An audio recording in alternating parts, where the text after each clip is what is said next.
رؤية ابنة الفريق الخويلدي وحدها كفيلة بإدماء القلوب والأعين لمن يحمل في قلبه ذرة من رحمة.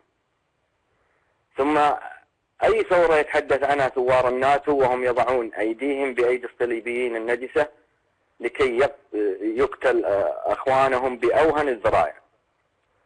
والمتتبع يا دكتور يوسف لدورة الأحداث في ليبيا يسهل عليه جدا قراءة تفاصيل تلك المؤامرة الدنيئة، منذ إمداد المتمردين بالسلاح إلى أن تم اغتيال عبد الفتاح يونس رحمة الله عليه.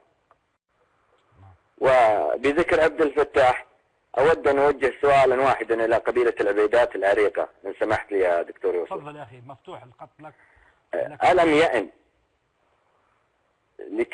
لكم أن تعرفوا من هي اليد التي اغتالت اللواء عبد الفتاح حتى الآن؟ عبد الفتاح الذي ذهب طوعا لما كان يظن بأن الثورة من أجل الإصلاح، فلقي حتفه غدرا مع سبق الإسراء. ثم لو نظرنا إلى ما يسمى بالمجلس الانتقالي لو وجدنا أن من يرأس هذا المجلس المدعو مصطفى كان وزيرا سابقا في النظام الذي يتبرأ منه حاليا، وأكاد أجزم بأن تبرؤه من النظام الليبي بني على أحد أمرين: إما الانتهازية ومحاولة استباق الأحداث، أو أن يكون هو نفسه أحد الذين دبروا المؤامرة بالخفاء. وإلا كيف يدعي الإصلاح ويرتضي بأن يكون وزيرا في هذا النظام لسنين عديدة؟ هل أفاق ضميره من ثباته فجأة؟ أنا ما أدري كم المدة التي قضاها في وزير للعدل بس أعتقد أنها سنين كثيرة. نعم نعم. وبالمناسبة سبق وأن اطلعت على سلسلة حلقات للمدعو شلقم في جريدة الشرق الأوسط أو الحياة، والله ماني متأكد بالضبط يا دكتور في أي جريدة، تقريبا في الحياة، جريدة الحياة.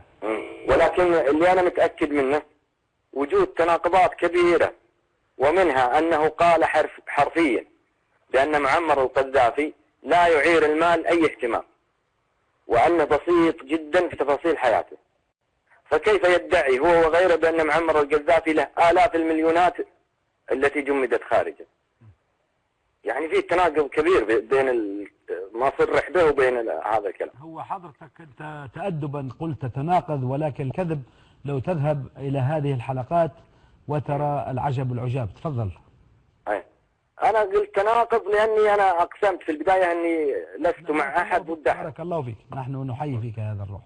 بل أنه أوضح بشكل عفوي اللي هو شلقم إن صحت التسمية، يعني إن صحت التسمية عفويا. نعم. بأن معمر يحب الإبل وشرب حليبها. نعم نعم. وهذا أكبر دليل على بساطة الرجل. نعم نعم. وأنا من هذا المنطلق أعلن بأني أقدم هدية للعقيد معمر القذافي عبارة عن 100 رأس من الإبل، لا أرجو من خلفها جزاء ولا شكورا. بارك الله فيك. هذا عمل عظيم، وقيمة الشيء قيمة فيه وقيمته في بواعثه إلى غاياته، ونحن نحييك ليست نيابة من عشم الوطن ونيابة عن الأخ قائد الثورة على هذه الهدية.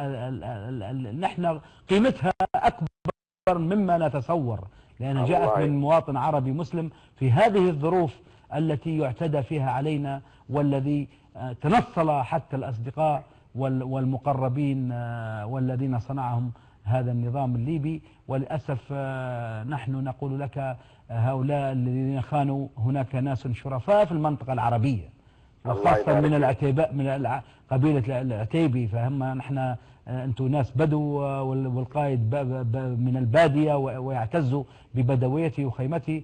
شكرا لك في هذه الهدية العظيمة. بارك الله فيك. تفضل. الله يجزاك. والهدية والله العظيم ما هي إلا تقدير لوقفته الصامدة والوقفة الشعب الليبي الحر الصامد الأبي.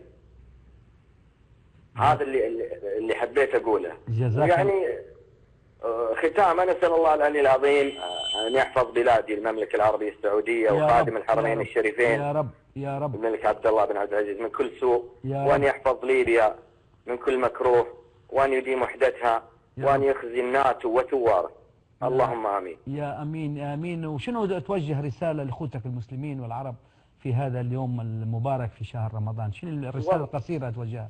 والله أنا أوجه لهم رسالة عبارة عن عدة أحرف، هي أن ينظروا بس بعين الحياد للمؤامرة التي تحاك على ليبيا وعلى أراضي ليبيا وعلى وحدة ليبيا.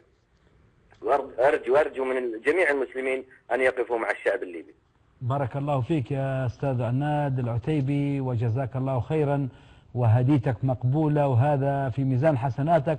ونحن زي ما قلنا قيمة الشيء فيه وقيمته في بواعثه لا غاياته، وربنا يجازيك خير في هذا الشهر الكريم، ويحفظ المملكة ويحفظ خادم الحرمين، ويحفظ كم الفتنة اللي هي المحطة الأخرى اللي يدبروا لها هؤلاء الخونة. شكرا جزيلا. كان معنا الأستاذ عناد العتيبي من السعودية. بارك الله فيك يا أخي عناد، وإلى اللقاء مرة أخرى إن شاء الله.